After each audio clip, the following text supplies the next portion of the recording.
ಕರುಣಾಜನಕ ವಿಶೇಷ ಕಾರ್ಯಕ್ರಮಕ್ಕೆ ಸ್ವಾಗತ. 30 ವರ್ಷಗಳಿಂದ ಕತ್ತಲ ಕೋಣೆಯಲ್ಲಿ ವಾಸ, ಹೆತ್ತ ತಂದೆಯನ್ನೇ ಅಂಧಕಾರಕ್ಕೆ ತಳ್ಳಿದ ಮಕ್ಕಳು. ಮರೆಯಾಗಿ ಕೂತಿದೆಯಾ ಮಾನವೀಯತೆ? ಇತ್ತೀಚಿನ ದಿನಗಳಲ್ಲಿ ನಮ್ಮ ಸಮಾಜದಲ್ಲಿ ಮಾನವೀಯತೆ ಮರೆಯಾಗುತ್ತಿದೆ.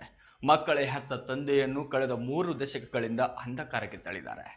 ಹೆತ್ತ ತಂದೆಯನ್ನು ಕತ್ತಲ ಕೋಣೆಯಲ್ಲಿ ಕೂಡ ಹಾಕಿರುವ ಕರುಣಾಜನಕನ ಕತೆ ಇಲ್ಲಿದೆ ನೋಡಿ.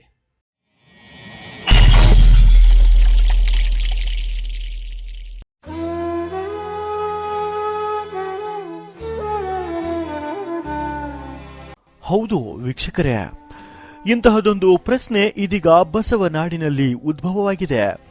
ಯಾಕಂದ್ರೆ ವಿಜಯಪುರದ ಹೊರವಲಯದಲ್ಲಿರುವ ಯೋಗಾಪುರದಲ್ಲಿ ಪರಶುರಾಮ ಎಂಬ ವೃದ್ಧನೊಬ್ಬನನ್ನು ಕಳೆದ 30 ವರ್ಷಗಳಿಂದ ತಗಡಿನ ಶೆಡ್ನಲ್ಲಿ ಕೂಡಿ ಹಾಕಲಾಗಿದೆ. ಮೊದಲಿಗೆ ಪರಶುರಾಮನು ಸಹ ಎಲ್ಲರಂತೆ ಚೆನ್ನಾಗಿದ್ದು ಮದುವೆ ಆಗಿ 2 ಮಕ್ಕಳೊಂದಿಗೆ ಸುಖ ಸಂಸಾರ ನಡೆಸುತ್ತಿದ್ದನಂತೆ. ಆದ್ರೆ ಕೆಲ ವರ್ಷಗಳ ಬಳಿಕ ಪರಶುರಾಮ ಸ್ಥಿಮಿತ ಕಳೆದುಕೊಂಡವನಂತೆ ವರ್ತಿಸಲು ಆರಂಭಿಸಿದ. ಹಾಗಾಗಿ ಪತ್ನಿ ಮಕ್ಕಳು ಸೇರಿ ಈತನನ್ನು ಯೋಗಾಪುರದಲ್ಲಿನ ಒಂದು ಚಿಕ್ಕದಾದ ತಗಡಿನ ಶೆಡ್ನಲ್ಲಿ ಕೂಡಿ ಹಾಕಿ ಒಂದು ಸಣ್ಣ ಕಿಂಡಿಯನ್ನು ಬಿಟ್ಟಿದ್ದಾರೆ. ಕಳೆದ 30 ವರ್ಷಗಳಿಂದ ಈತನಿಗೆ ಅಕ್ಕಪಕ್ಕದವರು ಇಲ್ಲಿಂದಲೇ ಊಟ ನೀರು ಕೊಡುತ್ತಿದ್ದಾರೆ. ಗೋಳಗುಮ್ಮಟದ ಹಿಂಭಾಗದ ಕೆರೆಯಲ್ಲಿರುವ ಪರಶುರಾಮನ ಕುಟುಂಬಸ್ಥರು ಕಡು ಬಡವರಾಗಿದ್ದು ತಮ್ಮ ಹೊಟ್ಟೆಗೂ ಗತಿಯಿಲ್ಲದೆ ಪರದಾಡುತ್ತಿದ್ದಾರೆ. ಇದೇನು ವಿಪರ್ಯಾಸವೋ ಅಥವಾ ಅಸಹಾಯಕತೆಯೋ ಗೊತ್ತಿಲ್ಲ. ಆರಂಭದಲ್ಲಿ ಪರಶುರಾಮನ ತಾಯಿ ನಿತ್ಯ ಬಂದು ಊಟ ಕೊಟ್ಟು ಹೋಗುತ್ತಿದ್ದಳಂತೆ. ಇತ್ತೀಚೆಗೆ ತಾಯಿ ತೀರಿದ ಬಳಿಕ ಯಾರೊಬ್ಬರೂ ಕೂಡ ಇತ್ತ ಸುಳಿದಿಲ್ಲವಂತೆ. ಹಗಲು ರಾತ್ರಿ ಎಂತಹದೇ ಪರಿಸ್ಥಿತಿಯಲ್ಲೂ ಸಹ ಪರಶುರಾಮ ಕತ್ತಲ ಶೆಡ್ನಲ್ಲೇ ಕಾಲು ದುಡುತ್ತಿದ್ದಾನೆ. ಮೈ ಮೇಲೆ ತುಂಡು ಬಟ್ಟೆಯೂ ಕೂಡ ಇಲ್ಲದ ಸ್ಥಿತಿಯಲ್ಲಿ ಈತನನ್ನು ಕೂಡಿ ಹಾಕಲಾಗಿದೆ. ಬೆಳಕಿಲ್ಲದ ಇದೇ ಶೆಡ್ನಲ್ಲಿ ಊಟ ನೀರು ಮಲ ಮೂತ್ರ ವಿಸರ್ಜನೆ ಮಾಡಿಕೊಂಡು ಇದರಲ್ಲೇ ಮಲಗುತ್ತಾ ಕಾಲ ಕಳೆಯುತ್ತಿದ್ದಾನೆ. ಶೆಡ್ನಲ್ಲಿ ಬಂಧಿಯಾಗಿರುವ ಈತನ ಮೈ ಚರ್ಮ ಕಿತ್ತು ಹೋಗಿದೆ. ತಲೆಗೂದಲು ಗಡ್ಡಗಳು ಸಹ ಕಾಡು ಪ್ರಾಣಿಯಂತೆ ಬೆಳೆದುಕೊಂಡಿವೆ. ಇಂತಹ ಪರಿಸ್ಥಿತಿಯಲ್ಲಿ ಹಸಿವಿನಿಂದ ಬಳಲುತ್ತಿರುವ ಪರಶುರಾಮ ರಾತ್ರಿ ವೇಳೆಯಲ್ಲೂ ಸಹ ಯಾರಾದರೂ ಅನ್ನ ನೀರು ಕೊಡಿ ಎಂದು ಕೂಗಾಡುತ್ತಿದ್ದಾನೆ. ಕಳೆದ ಹಲವು ವರ್ಷಗಳಿಂದಲೂ ಸಹ ಈತನಿಗೆ ನೆರೆಹೊರೆಯವರ ಆಸರೆಯೇ ಆಧಾರವಾಗಿದೆ.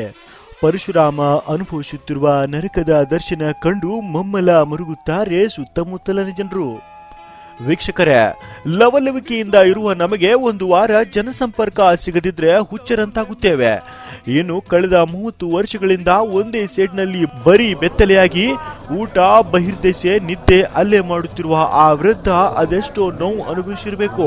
ಈ ಕೂಡಲೇ ಸಂಬಂಧಿಸಿದ ಅಧಿಕಾರಿಗಳು ಆತನಿಗೆ ಆಸ್ಪತ್ರೆಗೆ ಸೇರಿಸಿ ಚಿಕಿತ್ಸೆ ಕೊಡಿಸುವುದು ಅಥವಾ ವೃದ್ಧಾಶ್ರಮಕ್ಕೆ ಇಲ್ಲದಿದ್ದರೆ ಪುನರ್ವಸತಿ ಕೇಂದ್ರಕ್ಕೆ ಸೇರಿಸುವ ಕೆಲಸ ಮಾಡಬೇಕಿದೆ. ಅಂತಾರ ಅಷ್ಟೇ ಮಾಡಿದ್ದಾರೆ. 20-30 ವರ್ಷ ಆಯ್ತು ಅಂತಾರ ನೋಡಿ. ಯೋಗಾಪುರ ಸಿಂದಗಿ ರೋಡ ಮರಗಮ್ಮಾಯಿ ಗುಡಿ. ನಿಮ್ಗೆ ಅದಕ್ಕೆ ಅವನಿಂದ ಕಿರಿಕಿರಿ ಆಗಲ್ಲ ಹೇಳ್ಬೇಕಾಯ್ತು. ಅವ್ರು ಬಂದಾಗೆಲ್ಲ ನೀವು ಕರ್ಕೊಂಡು ಹೋಗಿ ಅದು ದೊಡ್ಡವ್ರು ಏನು ಮಾಡ್ಯಾರೇನ್ರಿ, ನಾವು ಈ ಕಡೆ ಬರೋದಿಲ್ರಿ. ಯಾರೇ ಬಂದ್ರೆ ನಮ್ಮ ಮನ್ಯಾಗ ನಮ್ಮ ಅತ್ತಿ ಇವರೇ ಬಂದು ಕೊಟ್ಟು ಹೋಗ್ತಾರೆ. ಅದನ್ನೇನು ಗೊತ್ತಿಲ್ಲ. ನಾವು ಬಂದು ಇಲ್ಲಿ 8 ವರ್ಷ ಆಯ್ತು ರೀ. ಹ್ಞೂ ರೀ.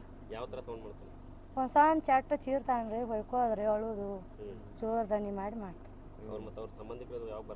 ಅವರು ಗೊಲ್ರಪಿಗೆ ಅದಾರ್ರಿ, ದುಡ್ಕೊಂತಿಲ್ಲಕ್ಕೆ ಹೋಗ್ತಾರ. ಅಮಾಸಿ ಹುಣಿಗೆ ಬರ್ತಾರ್ರಿ.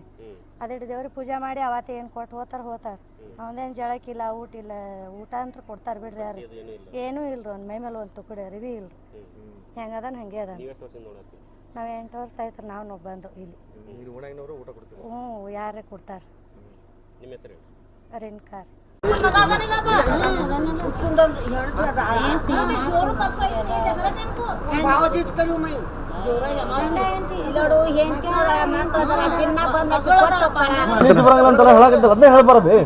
ರಾತ್ರಿ ಹಗಲು ಹಸಿ ತಂದ್ರೆ ಒಳ್ಳಾಡ್ತಾನೆ.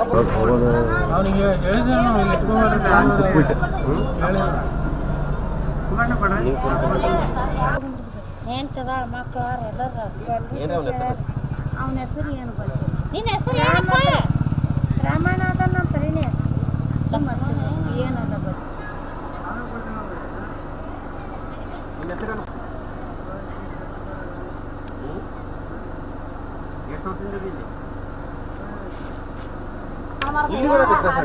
ಬರ್ತ ಮುಂದೆ ಹೋದೇನ್ರ ಪಟ್ಟೆ ಓಡಿಬಿಡ್ತೀನಿ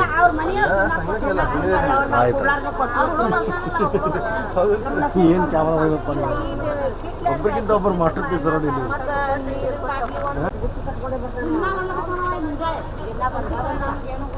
ಯಾರು